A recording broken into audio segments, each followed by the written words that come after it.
Boa tarde, pessoal, tudo bem? Peço logo antes que se inscreva no canal, dê um like e compartilhe, que me ajuda bastante neste meu trabalho, lendo livros para o público.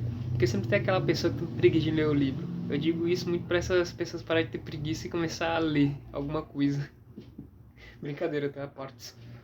Bom, como eu venho dizendo em quase todos os vídeos, o livro que eu estou lendo é Mona Lisa Overdrive, de William Gibson. Sem enrolação, vamos dar continuidade a esta bagaça. Capítulo 15. Caminho Prateado. Ele teve uma amiga em Cleverland, a Lynette, que lhe ensinou muitas coisas, como sair rápido de um carro se um cliente tentasse trancar as portas, como agir ao fazer uma compra. Lynette era um pouco mais velha e usava sobretudo isso. Para mudar a viagem, já que estava frequentemente viajando em várias coisas, de análogos, de endorfina até o velho ópio do Tennessee. Quando não estava nas drogas, dizia que ficava sentada 12 horas num canto, em frente ao vídeo, assistindo qualquer porcaria. Quando isso adicionava mobilidade à invulnerabilidade calorosa de uma boa viagem, dizia ela: você realmente entrava numas. Mas Mona tinha percebido que as pessoas que estavam seriamente viciadas passavam muito tempo vomitando e não podia entender por que alguém assistiria a um vídeo se havia um extinto perto. Lynette diz que Sistine era só mais daquilo que ela queria evitar. Pensou em Lynette, porque ela lhe dava conselhos de vez em quando. Por exemplo, como virar do avesso uma noite ruim. Esta noite, pensou Lynette, lhe diria para procurar um bar e uma boa companhia. Ainda tinha dinheiro da última noite de trabalho na Flórida. Então era uma questão de encontrar um lugar que aceitasse dinheiro vivo.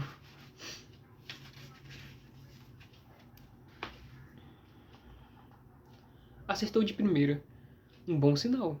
Descendo uma escadaria estreita de concreto, para dentro de um murmúrio esfumaçado de conversa e para um som abafado de White Diamonds, de Shabu.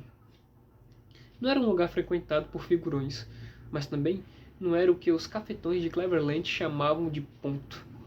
Não estava nem um pouco interessada em ir beber num ponto. Não naquela noite. Alguém se levantou do bar e saiu enquanto ela estava entrando. Mona se apressou e pegou um banco com assento ainda quente. Um segundo sinal. O bartender deu um sorriso curto e acenou com a cabeça quando ela lhe mostrou uma das notas. Então pediu uma dose de bourbon e uma cerveja. Era o que Ed sempre pedia quando ele mesmo pagava. Se outra pessoa estivesse pagando, pedia coquetéis que o bartender não saberia fazer. Eita, bartender bom, hein? Então passava um longo tempo explicando exatamente como preparar a bebida. Depois experimentava e reclamava que não estava tão bom quanto os que faziam em Los Angeles, ou em Singapura, ou qualquer outro lugar onde ela sabia que ele nunca havia estado. O bourbon era estranho, um pouco amargo, mas realmente bom. Depois de se acostumar com ele, disse isso ao bartender, que lhe perguntou onde costumava beber. Respondeu Cleverland, e ele assentiu. Aquilo era álcool etílico, ou alguma coisa, ou alguma outra porcaria que supostamente lembrava bourbon. Ele disse. Quando disse a ele quanto dinheiro ainda restava, ela sacou que o bourbon de Sproul era algo muito caro. Estava funcionando, contudo, levando embora a sensação ruim. Então ela bebeu o resto e começou a tomar a cerveja.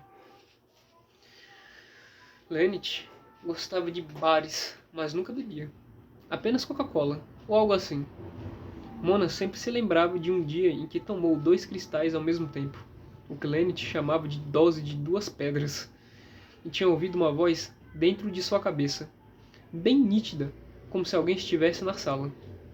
Estava se movendo tão rápido que estava parado, e Lynette, que tinha dissolvido uma pitada de Memphis negro, uma hora antes, uma xícara de chá chinês. Tomou meio cristal, e daí elas saíram para caminhar, fantasmas vagando pelas ruas molhadas. juntas no que parecia, para Mona, como uma harmonia perfeita, em que não era necessário falar. E aquela voz estava certa. Não havia tensão naquele fluxo rápido, nem um nervosismo trincado, apenas a sensação de alguma coisa, talvez a própria Mona, se expandindo a partir de um centro imóvel. Elas encontraram um parque, jardins planos encharcados de poças prateadas, e caminharam por todas as trilhas, e Mona tinha um nome para esta memória: o Caminho Prateado. E pouco tempo depois disso, Lenneth simplesmente sumiu, ninguém mais a viu. E alguns diziam que tinha ido para a Califórnia. Alguns falavam no Japão, e outros diziam que ela teve uma overdose e foi jogada de uma janela. O que Ed chamava de mergulho seco, mas não era o tipo de coisa em que Mona queria pensar. Então sentou-se bem ereta e olhou ao redor. E, sim, aquele era um lugar legal, pequeno o suficiente para que as pessoas ficassem meio amontoadas, mas era bom.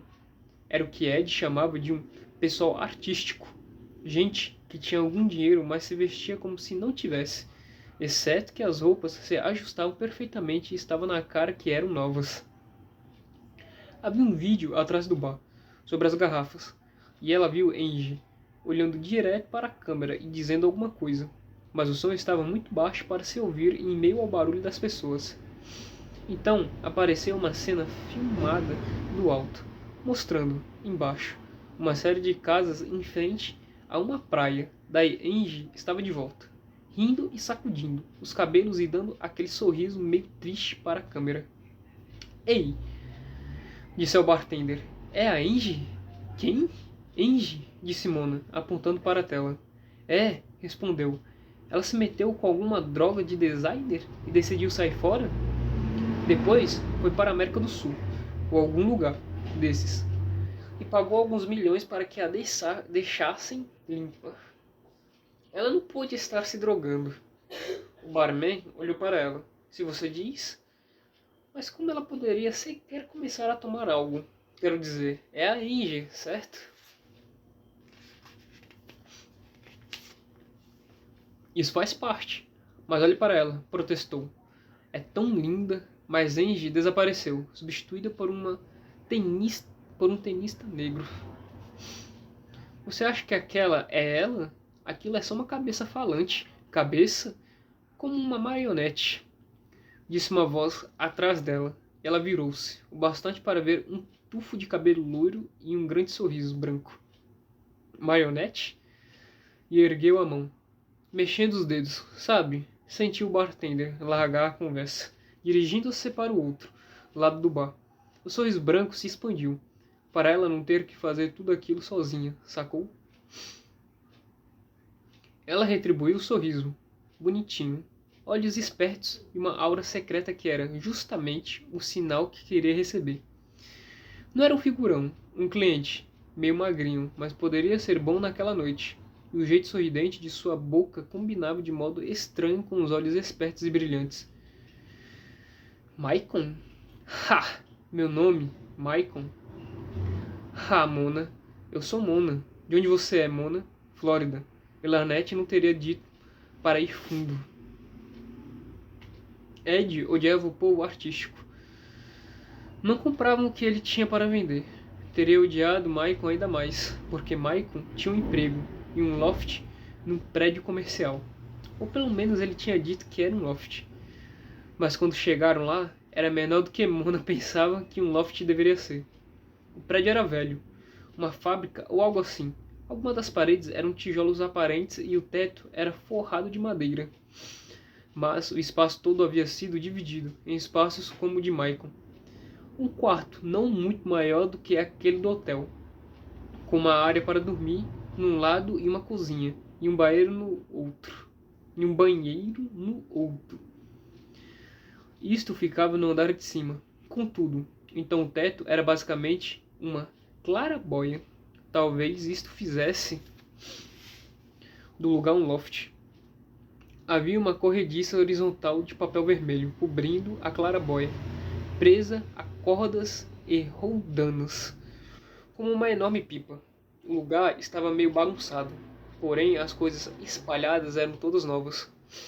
Algumas cadeiras de metal brancas com assentos feitos de trama de plástico claro, uma pilha de módulos de entretenimento, uma estação de trabalho e um sofá de couro prateado.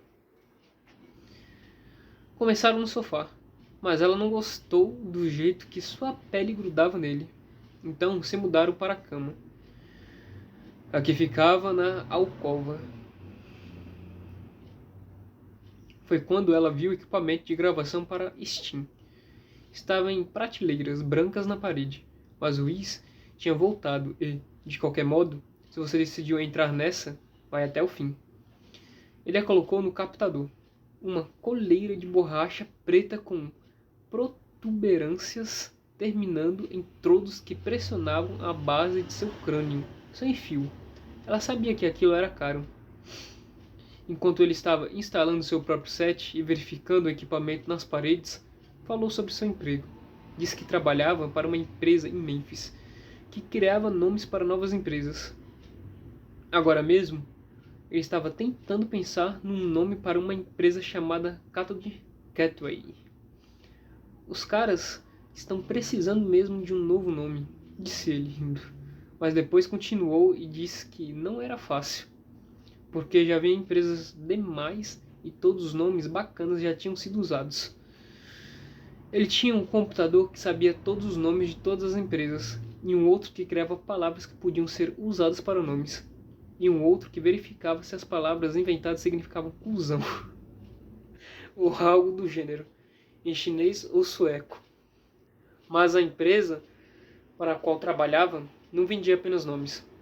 Vendia o que ele chamou de imagem, então ele tinha que trabalhar com um monte de outras pessoas para saber se o nome criado combinava com o resto do pacote. Deitou-se na cama como ela e não foi lá muito bom. Como se a diversão tivesse ido embora, e ele podia muito bem ser um cliente, do jeito que ela ficou deitada lá pensando que ele estava gravando tudo para ver de novo quando quisesse, e quantas outras já tinha gravado. A seguir, ela se deitou ao lado dele, depois ouvindo o cara respirar até que o Whis começou a girar em círculos pequenos na base de seu crânio, passando a mesma sequência de imagens desconexas repetidamente. A sacola de plástico que tinha usado para guardar as suas coisas na Flórida, com seu arame torcido para manter os insetos longe. O velho sentado na mesa de compensado,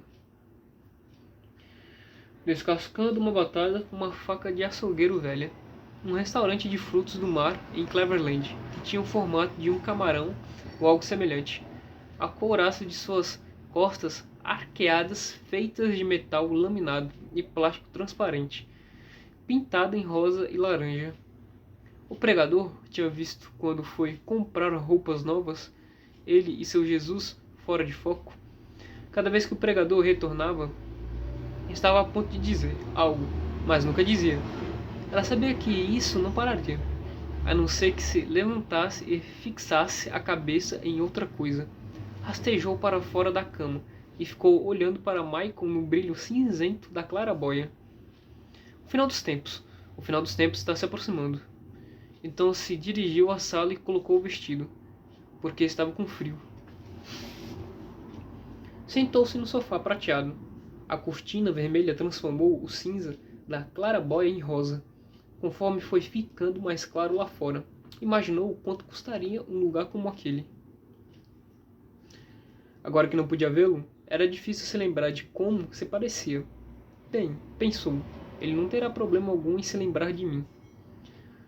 Mas pensar nisso fez com que se sentisse abatida ou machucada ou usada, como se preferisse ter ficado no hotel com os Steams da Angie. A luz cinza e rosa estava preenchendo o lugar, inundando, começando a tomar conta dos cantos. Alguma coisa fez lembrar Lynette e as histórias de que ela tinha morrido de overdose. Às vezes, as pessoas morriam de over na casa de alguém, e as maneiras mais fáceis de lidar com isso era jogá-las pela janela, porque a polícia não conseguia saber de onde tinha vindo. Ah, bom. Mas não é pensar naquilo. Então foi para a cozinha e vasculhou a geladeira e os armários. Havia um pacote de grãos de café no freezer. Mas café dá uma tremedeira junto com isso. Havia vários pacotinhos laminados com rótulos japoneses, produtos desidratados e congelados. Encontrou um pacote de saquinhos de chá. Tirou o lacre de uma das garrafas de água da geladeira. Colocou um pouco numa panela e remexeu o fogão até conseguir aquecê-la. Os bocais eram círculos impressos no balcão preto. Era para colocar a panela no centro de um círculo e tocar um ponto vermelho impresso ao lado. Quando a água ficou quente, jogou um dos saquinhos de chá dentro e tirou a janela do fogão. Debruçou-se sobre a panela, aspirando o vapor com o aroma de ervas. Nunca se esquecia de como Ed era. Quando ele não estava por perto, talvez não fosse grande coisa, mas fosse como fosse, estava sempre por perto. Preciso ter um rosto por perto que não mude. Mas pensar em Ed talvez não fosse uma boa ideia naquela hora. Logo daria o estalo. A onda acabaria. E antes disso, teria que pensar num jeito de voltar para o hotel e de repente tudo que parecia complicado demais. Coisas demais para fazer. Fatos para acertar e aquilo era o estalo. Quando você tinha que começar a se preocupar em colocar o dia em ordem de novo. Achou que Prior não iria deixar que Ed batesse nela. Contudo, porque o que ele queria tinha algo a ver com sua aparência, virou-se para pegar uma xícara. Prior estava lá, usando o casaco preto. Ouviu a própria garganta fazer um barulhinho estranho e involuntário. Já tinha visto muitas coisas antes, sob o efeito do whis. Se olhasse direito para elas, simplesmente desapareceriam. Tentou fazer isso, com Prior, mas não funcionou. Ele ficou lá, parado, com uma espécie de arma de plástico nas mãos, sem apontar para ela, apenas segurando-a. Estava usando luvas como as que Gerald tinha usado para examiná-la. Não parecia irritado, porém, daquela vez não estava sorrindo, e, por um bom tempo, não disse coisa alguma. Nem Mona falou. Quem está aqui? Como quem pergunta ao chegar numa festa. Maicon? Onde? Ela apontou na direção da cama. Pegue seus sapatos.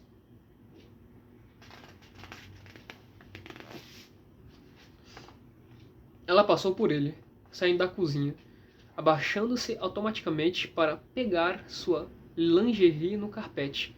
Seus sapatos estavam ao lado do sofá. Ele a seguiu e a observou colocar os sapatos. Continuava segurando a arma, com a outra mão. Pegou a jaqueta de couro de Maicon do sofá e jogou na direção dela. Vista isso, disse. Ela vestiu e enfiou a lingerie num dos bolsos. Ele pegou a capa de chuva branca e rasgada, dobrou-a e colocou dentro do bolso do casaco dele. Maicon estava roncando. Talvez acordasse logo para ver a gravação outra vez. Com o equipamento que tinha, na verdade, não precisava de ninguém lá. No corredor, observou Prior voltar a trancar a porta, com uma caixa cinza. A arma tinha desaparecido, mas não viu quando a guardou. A caixa tinha um pedaço de cabo vermelho saindo para fora e uma chave magnética de aparência comum na ponta. Estava frio na rua. Ele a levou até a esquina e abriu a porta de um pequeno veículo branco de 3 rodas. Ela entrou. Ele se sentou no lado da motorista e tirou as luvas. Deu partida no carro. Ela ficou olhando numa nuvem refletida na fachada espelhada de cobre de uma torre. Ele vai pensar que roubei isso, disse ela, olhando para a jaqueta. Então o vice disparou uma última cartada. Uma cascata despedaçada de sinapses neuronais. Cleveland, na chuva, é uma sensação boa que teve uma vez, caminhando prata.